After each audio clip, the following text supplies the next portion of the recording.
So much talk about the shutdown now, but so little to show for it. House Republicans proposing a stopgap measure now to keep some parts of the U.S. government open, but Senate Democrats say any such deal would be DOA, dead on arrival. And in the meantime, all sides are taking considerable heat for the shutdown.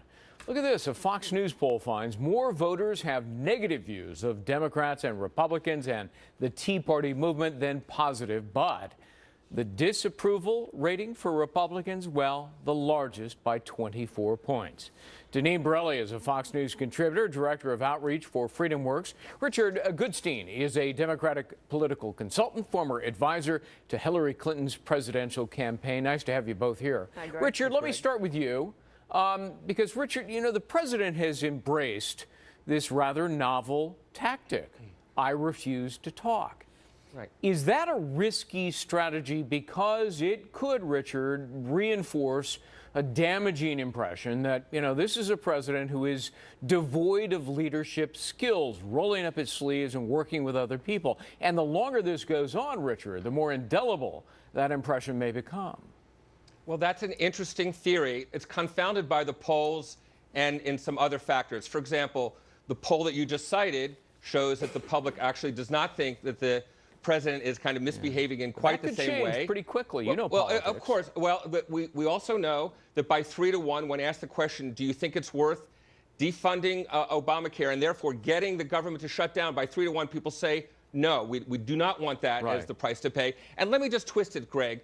Imagine that Nancy Pelosi was the speaker and the Republicans controlled the White House and the Senate, and she said, I want to have a confiscation of all handguns as my price to pay. Now, would you think the Republicans would negotiate against that? Would they say, well, we'll only confiscate a quarter of handguns? Of course not. They would never in a million years have that debate. The Second Amendment is embedded in the Constitution, has been for the better part of 200 years. How about abortion? Obamacare, How about abortion on demand? Obamacare is brand new, just started October 1st. So, Deneen, I want to be fair and balanced here. Tough question to you, because the same criticism is being leveled at Speaker John Boehner. He has lost control of the House to Ted Cruz, renegade conservatives, and a strong speaker, a skilled speaker, who had the confidence of his party would not. And, you know, they say he just doesn't have the skills to end this thing. Is that fair criticism? Well, here's what I think, Greg. I think the Republicans really need to hold the line across the board because what we're witnessing is this harmful shutdown that is harming families, harming hardworking Americans. Obama's ratings have dropped 41%. He's the leader. He's the president. This is all happening under his watch. You have Harry Reid, who won't even bring a vote to the continuing resolution spending bill, and also all the other bills that have come up from the House. So clearly it's the Democrats' fault that is holding up our country from moving forward, and this is all under Obama's watch, now, and Richard, he can do something about it. Richard, I'm glad you brought up the polling data, because I want to throw one up on the screen here and ask you about it. Because it's true, Republicans normally, traditionally, historically get the blame for all these shutdowns, but look at this. This Fox News poll, when asked who's most responsible for the shutdown, look at that.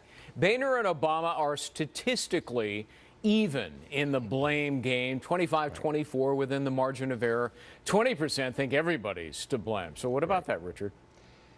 Here's what I would say to that. Imagine we're back in 2010 and you asked a Tea Party candidate for the House, what would you think about going to Washington and paying 800,000 federal workers not to work? They'd say, that's exactly what we're running to avoid, and yet they would probably single one say of them, those are non-essential employees. Why the heck do we even employ non-essential employees? And every single one of those Tea Party people voted today to pay for those people not to work. So the point is, this thing has gotten twisted.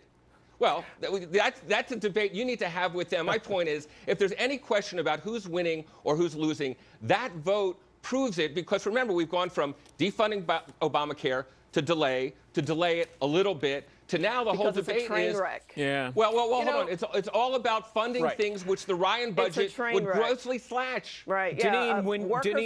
let me get my question in here. Sure. When you add in Ted Cruz and Harry Reid, Republicans do get most of the blame for the shutdown by a large margin. Look at this other poll. President Obama's job approval has ticked up 5 points. His disapproval has ticked down 5 points. That's a 10-point swing in President Obama's favor. So amid all of this, advantage in Obama, isn't it? The way I see it, Greg, Americans are tired of big government, and with the Tea Party has been very influential in putting representatives in office to rein in this government that has gone wild. And another thing that Americans don't like, Greg, is the vindictiveness of President Obama. Shutting down the World War II memorial site. Are you kidding me? Our veterans who have come there from volunteer efforts to view the memorial. Individuals should be paying respect to these people on a daily basis, but that's not what we're witnessing from President Obama. He wants to inflict more harm as possible and make it a visual effect because his facts and figures are failing our country. His policies are failing. You know, we love to take the pulse of the American public, Richard, which is why we do the polling data and love to show them to you and Deneen. Sure. And look at this next one. A substantial majority of Americans, they don't like Obamacare. They want it repealed. A huge majority want it delayed. This poll right here, maybe it worries the president, or it should, as well as Democrats. Look at that, Richard. 52% say the old system is better for their family, whereas 36% embrace this sort of new Obamacare system. I mean, that's not a good start, is it, Richard? Well, you know, that's confounded by another poll, Greg, which I know you've seen and probably referenced, which is when you ask people how they feel about Obamacare versus the Affordable Care Act, they don't like Obamacare. The Affordable Care Act, they actually like not having to deal with pre-existing conditions and worry about that or being kicked off their plan. Because it has that lovely word in it, affordable, which is a misnomer, arguably. Well, actually, I would argue it's because Obama's name is in it, and that's obviously code. Health Care Act, according to many. The painful Health Care Act. Greg, 1 second. Greg, we've seen CBO and everybody else say that actually the cost curve is bending. People can kind of say the opposite. No, the cost curve is projected to go up over the course of 10 years. The cost curve may bend in New York and California, where artificially the rates were already high. But, Richard, you know, the other 48 states are getting hammered, especially young people. Right. And the exchanges aren't even working. The exchanges but I want to hear ready. Richard. Let me hear Richard. Sure. The polls have been consistent from day one on the Affordable Care Act, Obamacare, call it what you will, that when asked, do they like it or not, people say they don't. But a good chunk of the people who say they don't like it because it's not liberal enough. And if you combine the people who actually are quite comfortable with the Affordable Care Act and the people who think it should be even more liberal, that actually way trumps the number of people that aren't happy with it. So I think it's, again, like anything else. And the final question I would say is, Greg... It's not even in effect yet, and it's already wreaking havoc on our economy. Employers are losing hours. That could change as days goes on. The rates are going up, as Obama promised that they would not. So really, he lied to us. Gotta go. I'm up against a heartbreak, guys. Thanks so much. Deneen, Borelli, Richard Goodstein, good to see you both. Thank you. Thank you. All right.